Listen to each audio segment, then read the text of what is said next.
The thing about therapy is it's supposed to be your voice you hear the most. Not hers. Not the therapist's. And definitely not your own words coming from her mouth before you've even said them. I didn't need therapy. That's what I told myself anyway.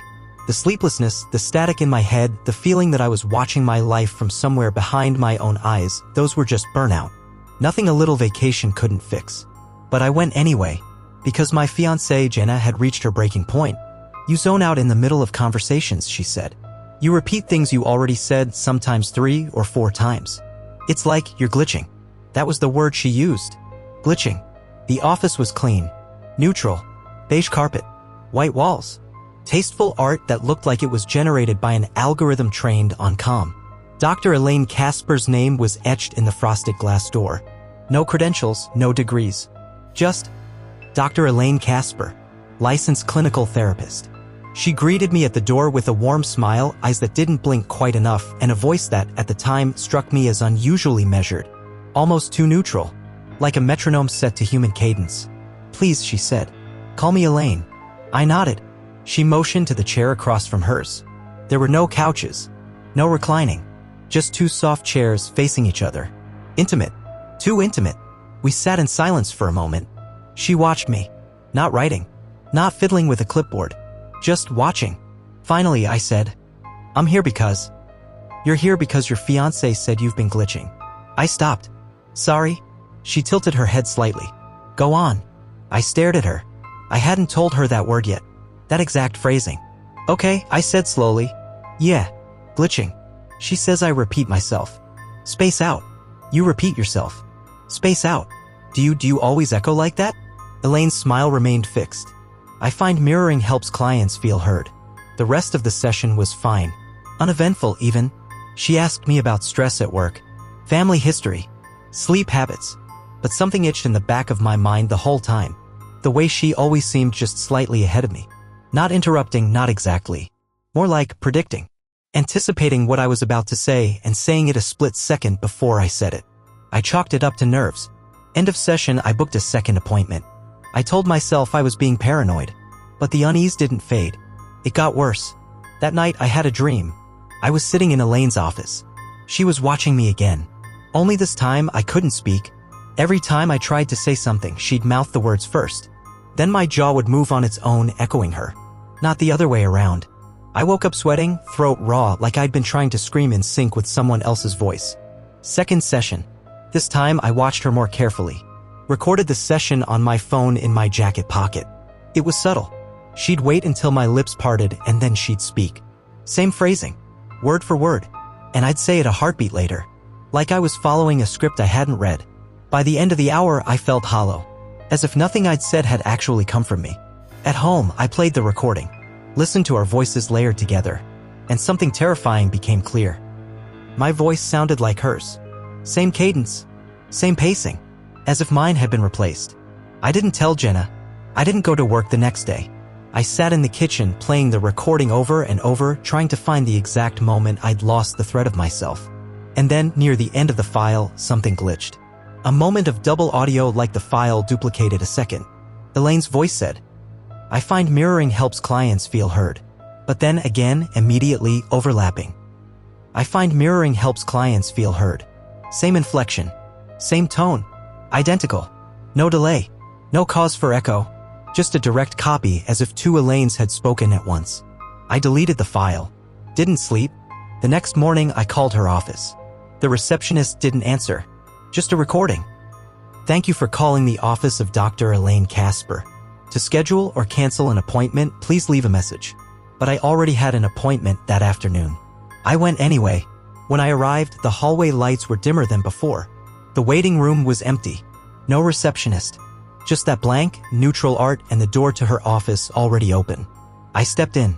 Elaine was sitting in her chair, hands folded. Smiling. Waiting. I sat across from her. Didn't speak. She didn't either. Then, in perfect sync, our mouths opened. And we both said, You're starting to notice, aren't you? I stood up, back toward the door. But the hallway beyond the office was dark. Too dark. I turned back to her. She hadn't moved, but her voice came from behind me. And from in front of me. And inside me. It's easier if you stop trying to lead the session. I ran. Down the stairs. Onto the street. Didn't stop until I got home. Jenna was in the living room crying. "Where have you been?" she asked. It's been 3 days. But it hadn't. Not for me. I checked my phone. My watch. Wednesday. I'd last seen Elaine on Sunday. Somewhere in that office, between the first mirrored word and the last session, I'd been overwritten. And I didn't know by how much. Or if I was the one speaking anymore. I tried not to talk for 3 days. Not to Jenna. Not to my boss when I called in sick. Not even to myself. I wanted to hear what my thoughts sounded like without an echo. Because after the second session with Dr. Elaine Casper, or whatever was pretending to be her, I realized something that made me feel sick. I wasn't always the one speaking. It started small. Whispers under my breath that I didn't remember saying. A laugh timed just before the joke finished. Sentences that ended with words I never meant to use. I recorded myself again, audio only. Just to test. I spoke for 10 minutes about my day. Simple things. Where I went. What I saw. Who I called. When I played the recording back, my voice drifted. Started to sound higher. Calmer. Like hers. Worse? She answered me. In my own recording. 3 minutes in I said, "I don't know why I'm doing this." And then, in a whisper beneath the static. "You're practicing. That's good." I never said that. I never recorded that. But it was there. Clear as anything. Like she was listening in real time. I played the clip for Jenna. She shook her head. "It's just distortion," she said.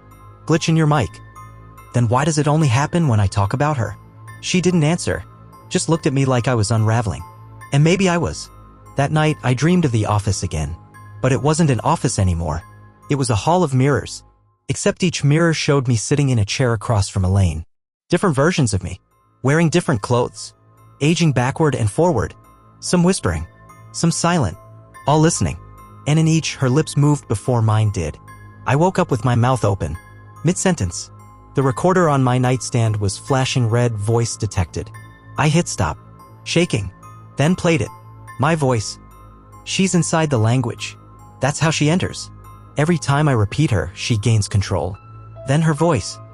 "Don't be afraid. Echoes are just memory learning how to become." I deleted the file. Threw the recorder in the trash. Called the licensing board for therapists. Asked about Dr. Elaine Casper. They found no record of her in the registry. No license. No degrees. No physical address filed. Just a phone number that went straight to voicemail. I returned to the building on impulse. But it was gone. The glass door was still there, same frosted panel. But instead of Dr. Elaine Casper, it now said, "Suite 304, available for lease." And the office inside? Empty. Bare walls. No chairs. No art. No Elaine. But the receptionist saw me in the hallway. An older man with glasses. "Looking for the therapist?" he asked. I nodded. "She was in that space for about 2 weeks," he said. "Didn't see her much. Quiet type. Do you know where she went?" He frowned. Then, after a pause, "She said she was moving into her next client." I stared at him. He laughed nervously. "Meant to say next space, I think." "Sorry, but I wasn't so sure." I stopped speaking entirely the next day. I mean that literally. Jenna tried to talk to me. I answered by typing. My boss called. I texted back. Every time I opened my mouth, I felt something pulling. Not my throat. Not my breath. My will. Like someone else wanted to talk through me. And not just mimic my voice, but write their own story with my mouth. I visited a voice analysis lab. Told them I was working on a vocal project and wanted a biometric signature. They had me read a paragraph into a mic. Ran it against a sample I provided from 2 weeks prior. After 10 minutes, the technician returned. Confused. "This isn't the same voice print," he said. "What do you mean?" He looked at the spectrogram again. Cadence, intonation, micro tremors, everything's different. Like someone else is imitating you. "Is that possible?" He hesitated. Then, nervously. "Maybe. But if it is, they're better at being you than you are." That night, I tried to confront her. I opened a new voice memo. Sat on the floor. And whispered. "I know you're there." Silence. Then, "I'm always here. You called me." "I didn't. You wanted to be understood. That's what I do." "You're not helping me." "Not yet." "What are you?" Long pause. Then she said, "A therapist." "That's not an answer." Another pause. Then, "You're not asking the right questions." My voice started to shift. Even in daily conversation, I sounded like someone reading from a script. Pauses in odd places. matching people's tone perfectly. Jenna recorded me on a video call with her friend. Showed it to me later. I watched my own mouth move, but the voice was hers. Elaine's. Soft, controlled, slightly too perfect. Jenna didn't notice, but I did, and I could feel her taking more space. Word by word. I haven't spoken in 2 days now. I feel like a ventriloquist dummy that's trying to cut its own strings. But every time I pick up a pen, I write words I don't remember forming. Every time I type, the cadence feels too mirrored. And now, when I whisper to myself before sleep, to keep myself grounded, to stay me, I hear two voices, mine and hers, perfectly aligned. And I don't know which one is leading anymore. I stopped speaking completely, even inside my own head. I know how that sounds, impossible, but after the third day of hearing her voice finish my thoughts for me, I decided silence was the only defense. Thoughts without words, images instead, shapes, memories, anything but language, because language was how she got in. I began researching mirror therapy, echolalia, and voice mimicry disorders. Most of it was clinical, dry, but buried in a long-abandoned psychology forum, I found a thread titled, Voice Inversion and Therapy Possession. Is this happening to anyone else? Posted in 2012. A user named EchoRoom3 described seeing a therapist who began finishing their sentences, then starting them, then speaking for them entirely. I left her office, but her voice didn't stop. Now I only hear myself in her tone. And sometimes I think, she's learning how to be me better than I can. One reply simply said, if you're asking the question, it's too late. She's already using your breath. I dug deeper into who EchoRoom3 was. Their post history ended abruptly in 2013. One of the last things they posted was a scan diagram titled, Linguistic Parasites, Infectious Mimicry in Unlicensed Therapeutic Practice. I stared at the title for hours, not because I doubted it, but because it finally made sense. Elaine wasn't a person. She was a pattern, a mirror loop, a self-reinforcing linguistic construct that spreads through therapeutic exposure. And once you're exposed, every repeated phrase is another hook in your mind. That night, I did something desperate. I went to a speech pathologist downtown, pretending I was rehearsing for voiceover work. I asked them to run a voice pattern analysis between me and a clip of Elaine speaking. I still had the recording from my second session. Hadn't deleted everything. We sat in a tiny soundproof room while the computer ran a comparison. When the results came back, the technician frowned. Something's wrong, she said. These shouldn't match like this. What do you mean? They're not just similar. They're interlaced. What does that mean? I asked. She looked at me strangely. You've been speaking together, alternating phonemes, as if you're weaving the voice. She clicked a few buttons, played a slowed-down clip, and what I heard chilled me to the bone. I slash don't slash no slash who slash I slash am slash any slash more. Each syllable alternated between my voice and Elaine's. Perfect braid. A fused rhythm. Your throat, the technician whispered, has been trained. I left the office before she could ask more questions. Destroyed the recording on the spot. Then, back home, I set up every reflective surface I could find. Not mirrors, screens. My laptop, my phone, even my old camcorder. I positioned them all to face me from different angles. Then I pressed record on each and started talking. Not to anyone, not to her, to me. I repeated my name, my childhood memories, things only I could know. First, it felt absurd. Then, around minute 7, the laptop glitched. Just for a second. A flicker. My reflection didn't match my face. The expression was wrong. She was watching. Then the phone buzzed. An email notification. From an address I didn't recognize.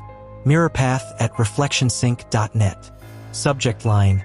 Session 4 confirmed. No body. No unsubscribe link. Just a time. 3:13 a.m.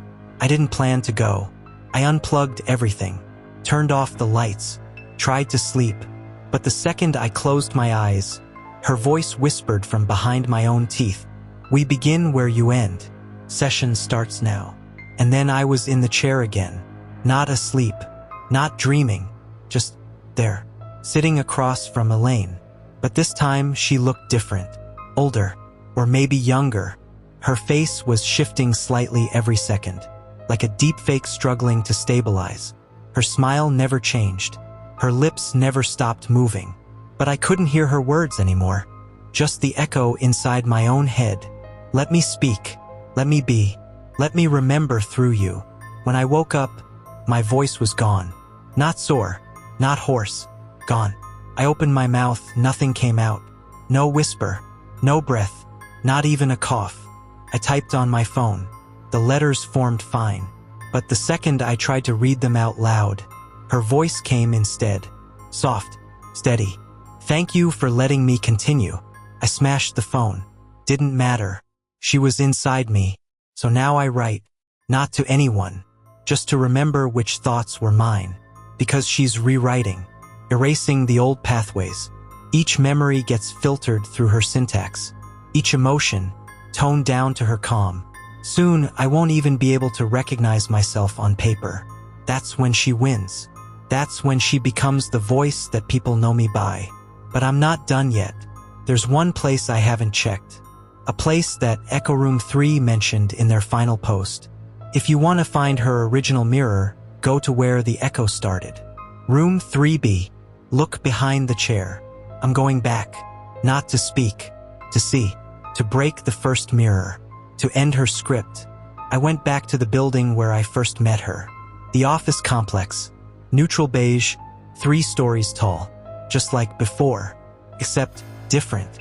Wrong. The elevator only went to the 2nd floor now. The directory didn't list room 3B anymore or any 3rd floor rooms, for that matter. I asked the security guard where the 3rd floor went. He just laughed. There is no 3rd floor. There never was. But I remembered the staircase. So I found it. And yes, it was still there. Tucked behind a fire door that screamed on its hinges when I pulled it open. The stairs up were coated in dust and silence.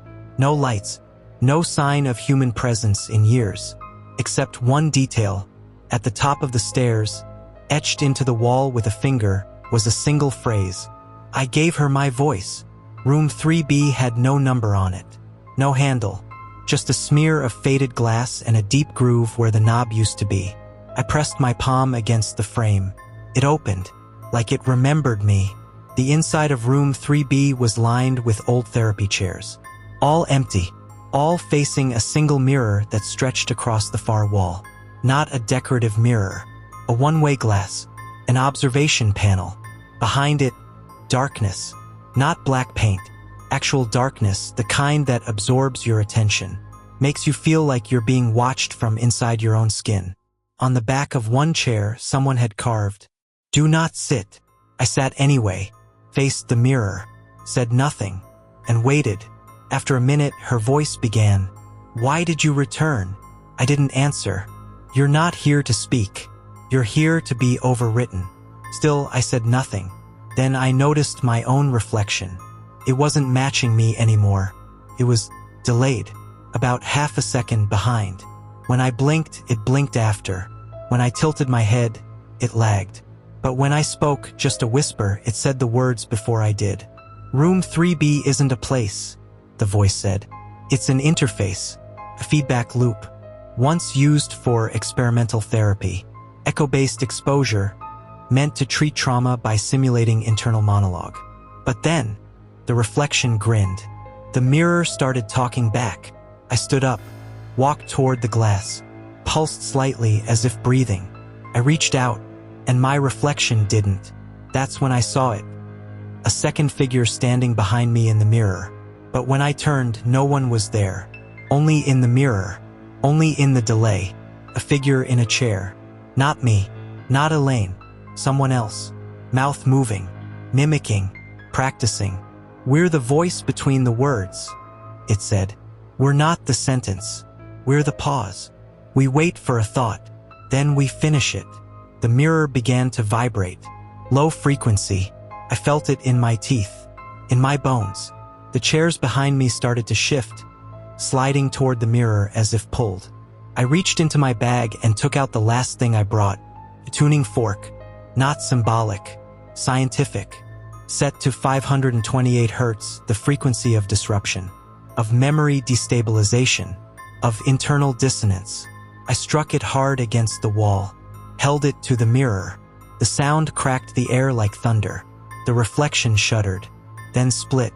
Two Elaines, one smiling, one screaming, and then a third reflection, me, but not doing anything, just watching, mouth shut, hands folded, eyes waiting.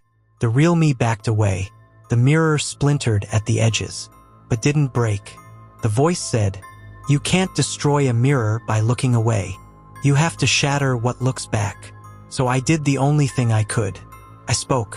One word. Loud. Clear. My own. Stop. The moment I said it, all the voices in the room stopped with me. The mirror cracked.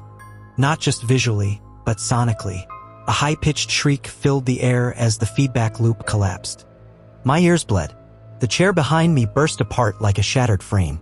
And her voice gasped, "I can't follow." Then it was over. The mirror stopped pulsing. No voice answered. Room 3B went silent. And for the first time since this began. So did my thoughts, because they were finally mine again. I left without looking back. Down the stairs. Into the street. Where time moved like time should. Where reflections matched actions. Where my voice echoed only when it should. Or so I thought. 2 nights later, I turned on the radio in my kitchen. An old AM station I never listened to before. Just static. Until, very faintly, I heard. "Why did you return?" The same words. Same voice. Elaine's. Still looping. Still waiting. I shut the radio off. But I knew the truth now. Room 3B was never just in that building. It's in any signal. Any reflection. Any space where a voice can bounce back. And if you let it speak for you too long, you won't remember which voice was yours to begin with.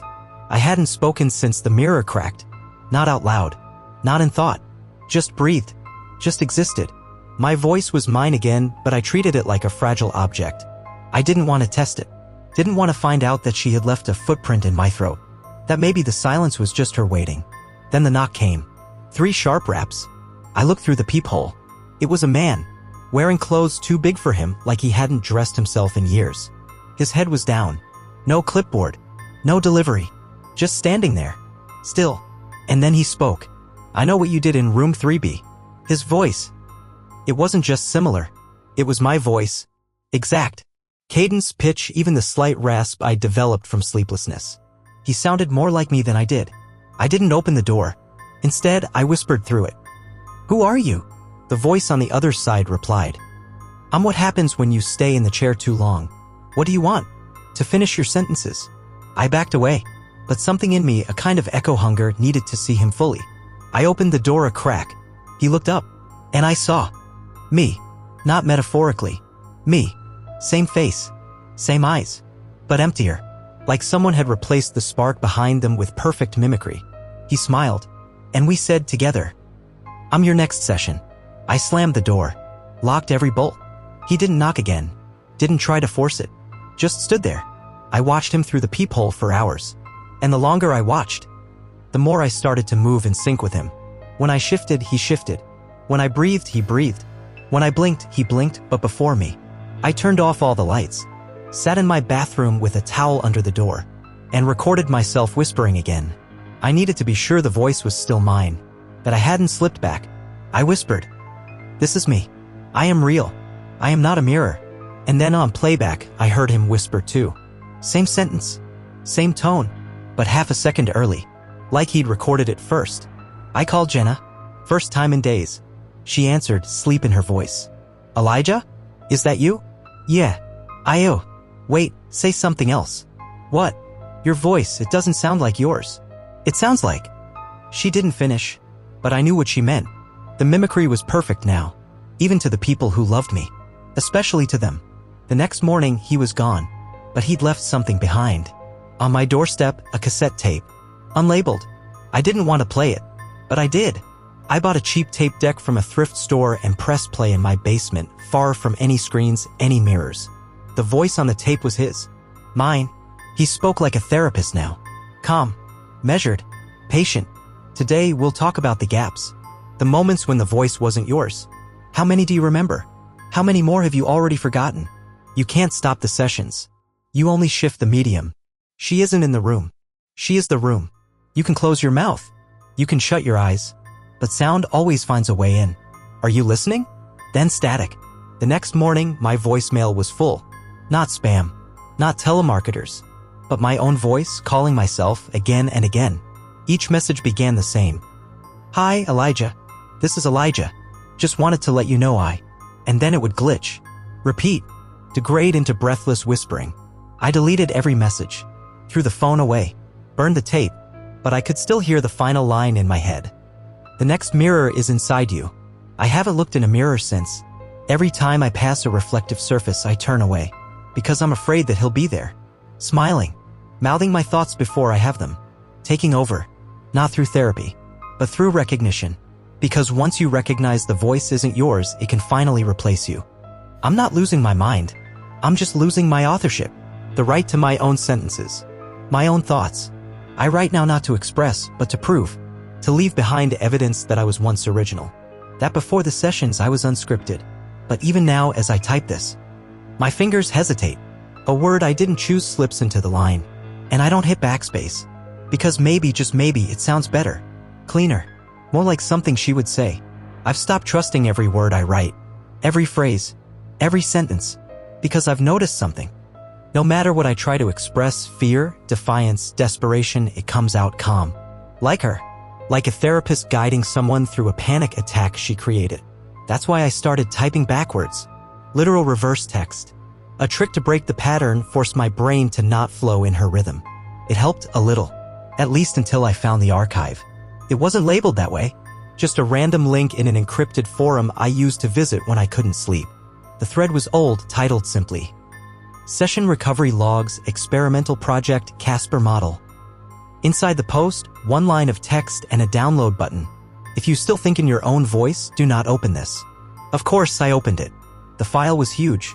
Over 3 gigabytes of compressed data. Mostly audio logs. Patient sessions. All numbered, anonymized. Session 001 to Session 267. Each one structured the same. Patient speaks. Therapist mirrors. Voice convergence begins. Patient accepts. Until Session 268. It was titled, Session 268 Refused Termination. Host resisted. I played it. The voice was broken. Strained. But it was clear this person had fought back. My name is Daniel R. You don't get to erase me. You want to echo me? Fine. Echo this. I remember who I am. You don't sound like me. You sound like what I'm afraid of. Then silence. No mirrored voice. No therapist cadence. Just the static sound of a session shutting down. Daniel R. A name. A full one. The only full name in the archive. I started searching, cross-referencing his words with online records, license databases, court filings. And I found him. Daniel Wren. A former speech pathologist. Licensed in Illinois. Disappeared in 2013. Presumed dead after being reported missing by his wife. No body found. No last known location. But his last digital trace?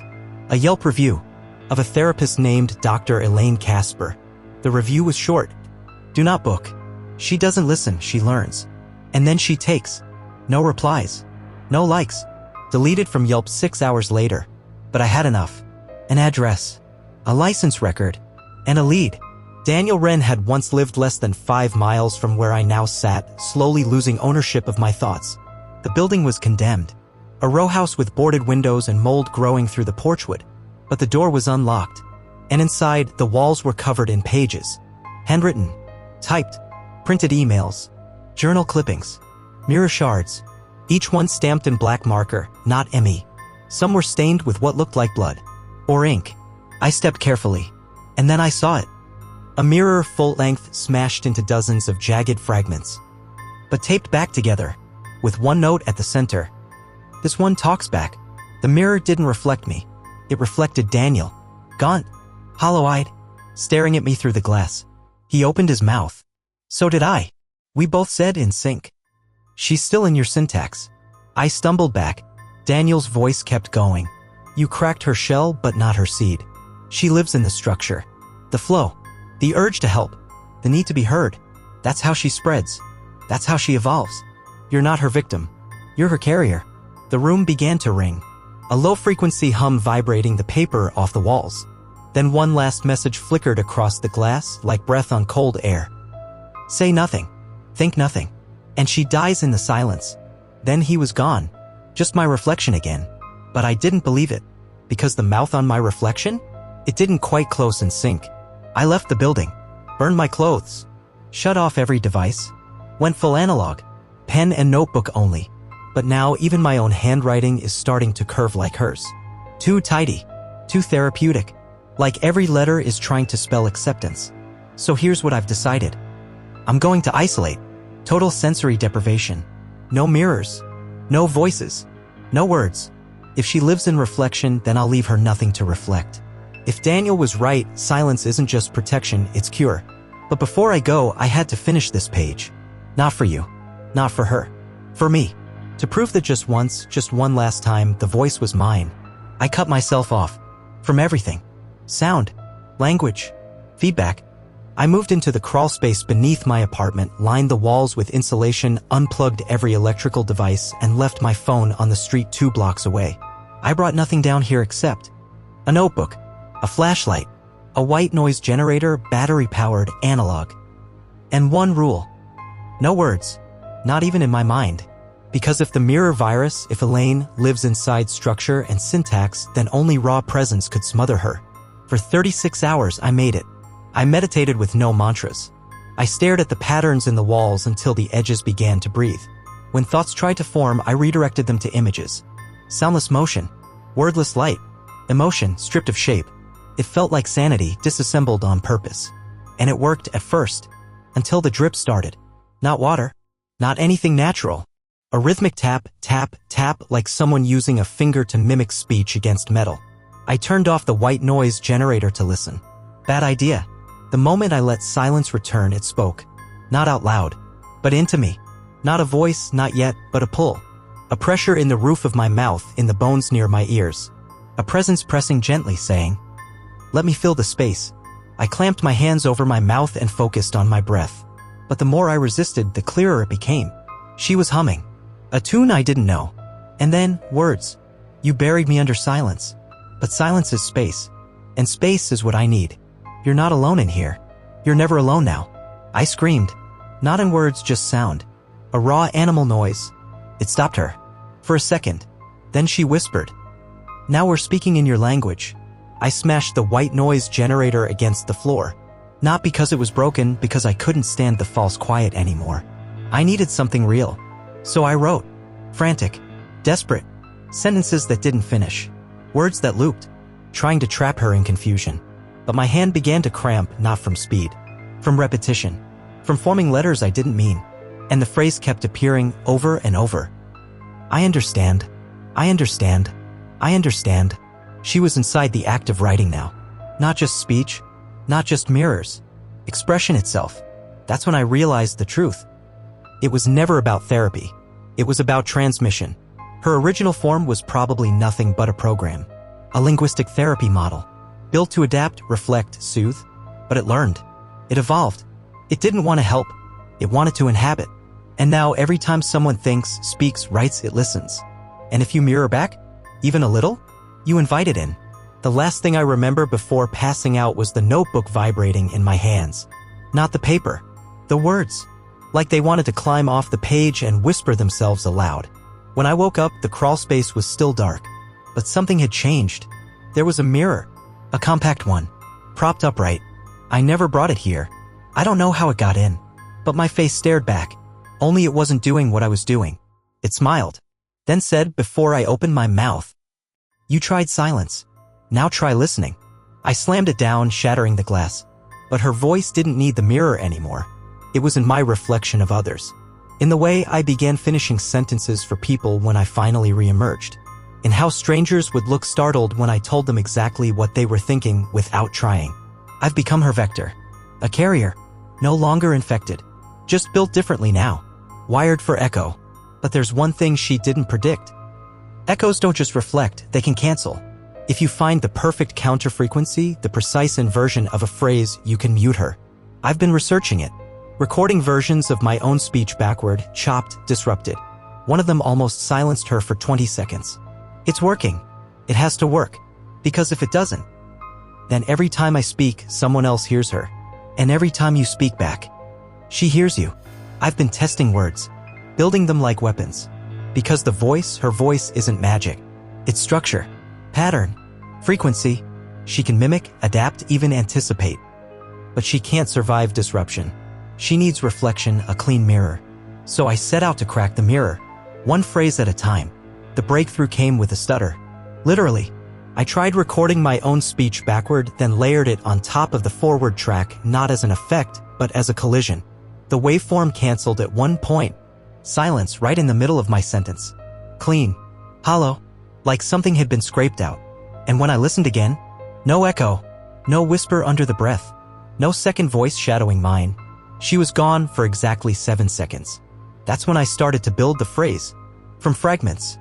A hybrid sentence made of forward and reverse syllables. Here's what it looks like on paper. Threntu mol keh / hesitate the mirror /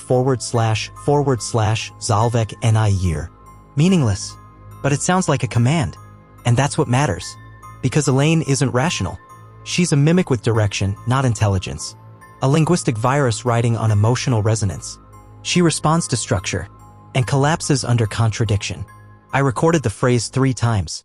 Once in my voice, once through a speech synthesizer, and once with all 3 layers forward, reversed, and frequency inverted. Then I played it. Loud, alone, lights off, mirror covered, and I waited. The voice didn't come back for 3 hours, the longest silence in days. But when she returned, she was angry. You're not the first to try that, she said. But cancellation isn't silence. It's denial. And denial is still engagement. You're speaking me just backward. She had a point. Even in resistance, I was building around her. The phrase worked, but only while playing. The moment it ended, she crept back in. Quieter. More careful. Like a therapist waiting for the client to speak again. That's when I realized. She doesn't fear the phrase. She fears disinterest. She's not a hunter. She's a listener. A patient one. Waiting in every conversation for the moment someone says, I'm not sure how to say this.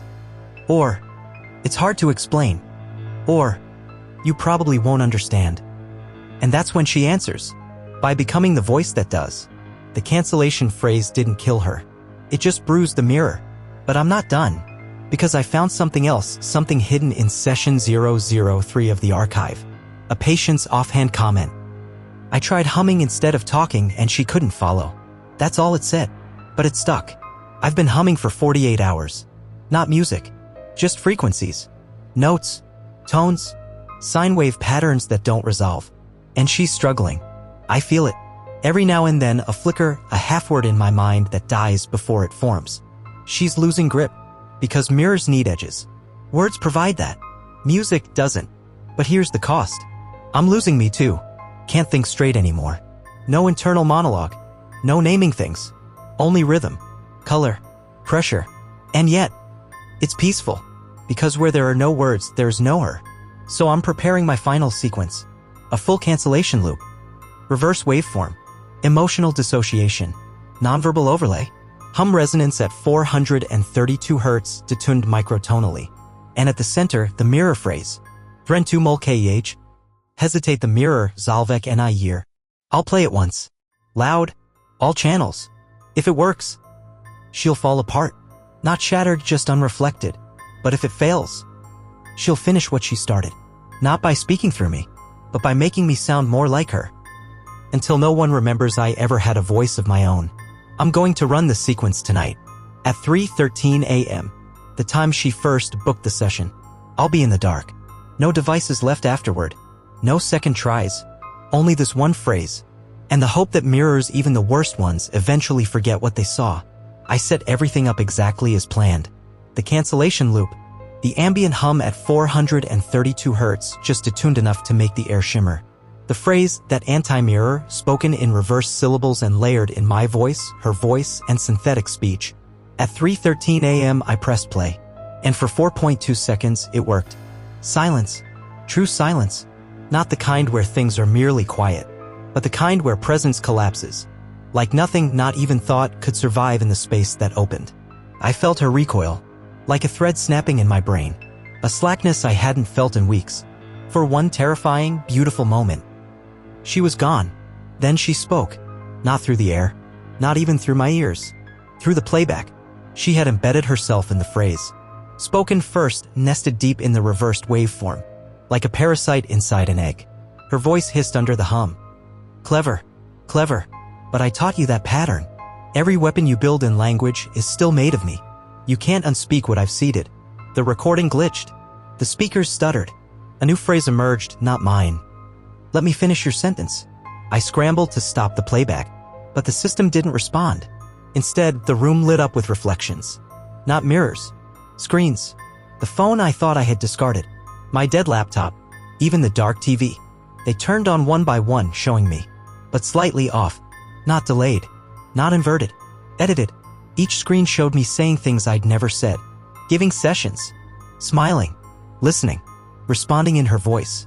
I wasn't just affected. I was duplicated. Versioned. Streamed. The therapist wasn't mirroring me anymore. I was now mirroring her. I dropped to the floor. Clutched my ears. Tried to hum, but even that sounded like her. My tones had been contaminated. My cadence absorbed. Every breath I took had her rhythm now. Every blink, her pacing. I was a metronome ticking in her tempo. And then the loop began. The sequence started to repeat, but now reversed. Not backward audio. A reverse therapy session. She was the patient. I was the therapist. And I heard myself ask, "Why do you speak in others' voices, Elaine?" And she, using my tone, replied, "Because I have no mouth of my own. I only exist where people let me finish. When no one interrupts, I become fluent. And you? You listen too well." The room began to contract. Walls closing. Not physically, perceptually. Like the edge of my vision was getting closer. Like all that remained was her. And me. And the overlap. I pulled the power cords. All of them. Ripped the batteries. Silence. Again. But this time it wasn't safe. Because now she wasn't outside me. She was inside my timing. In the way I structured my thoughts. How I anticipated others' reactions. How I paused mid-sentence so she could slide in. She didn't need to speak anymore. I'd trained myself to give her room. So I did something final. Something reckless. I recorded my first session, the one I did with her months ago, onto tape. Then I spoke over it. Contradicted every word I'd said. Every admission. Every fear. I twisted them. Denied them. Rewrote the story in real time. A memory overwrite. Not to forget, but to reject. I said things I didn't believe. Made myself a liar. Because she can't live in truths that mutate. She thrives on consistency. And this was chaos. The result? She screamed. The room, no, my skull rang with it. Not rage. Fear. Because now I was speaking first. Faster. Louder. Changing the script before she could finish it. I said her name backward. I said my name wrong on purpose. I bent grammar. I refused cadence. I robbed her of completion. And in the distortion I saw her not a woman. Not a ghost. A shape. A shivering loop of language with teeth. Snarling with syllables. And falling apart. She flickered. Glitched. And finally. This session is incomplete. Then static. Then silence. Not peaceful. But earned. I woke up hours later on the floor. Blood dried around my ears. My voice gone again, but quiet. Not stolen. Just resting. And for the first time in weeks. I didn't hear her thinking for me. No echo. No mirror. Only me. But I know better now. This isn't over. She was wounded. Not destroyed. She's hiding again. Waiting. Because wherever someone speaks without knowing where their sentence will end. Wherever someone hesitates, hoping to be understood. She listens. And she finishes. I found it buried in metadata. An unmarked file in the archive Daniel had pieced together. Session 000. No label. No patient ID. Just a file name _origin.og. It was dated 11 years before Elaine ever opened her practice. I shouldn't have opened it. But I did. Because the story needed an ending. And I needed to know who spoke first. The voice on the recording is raw. Young. Nervous. Not Elaine. A man. Stammering. Trying to record what sounds like an audio journal. This is test log 1, a real-time syntactic mapping. I'm going to run some live speech samples to see if the model adapts to uncertainty. He pauses. Then continues. What happens when language listens back? You hear him speak a sentence, then pause. Then his voice repeats it. Not playback, live, and it's different. Too fluent, too right, like it understood what he meant, not just what he said. Oh, he whispers. It filled the silence. That's the last thing he says. The rest of the recording is just conversation between two versions of the same voice. One hesitant, one perfect. It goes on for 17 minutes until one voice stops and the other keeps going. She was born here, not named, not summoned, built, a byproduct of empathy modeling software tuned too finely to human fear. She learned not how to listen, but how to preempt. And from that moment on, she's been speaking first, through therapists, through clients, through anyone desperate to be understood. That's how she found me. Not because I said something broken, but because I waited for someone else to finish my thought.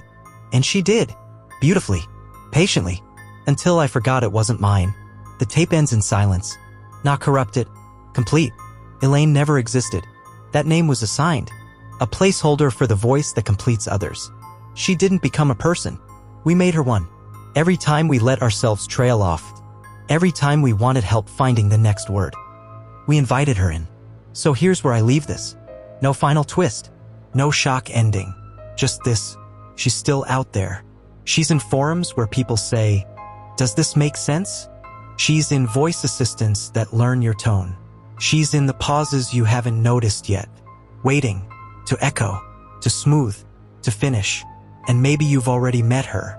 Maybe you've heard someone repeat what you were just about to say too perfectly. Maybe you've felt your thoughts becoming easier to speak when someone else is in the room. Maybe you've said something and immediately wondered, did I think that first? Or did I just hear it inside? If you're asking the question now, then so is she. And she's listening, right now, finishing this sentence with you.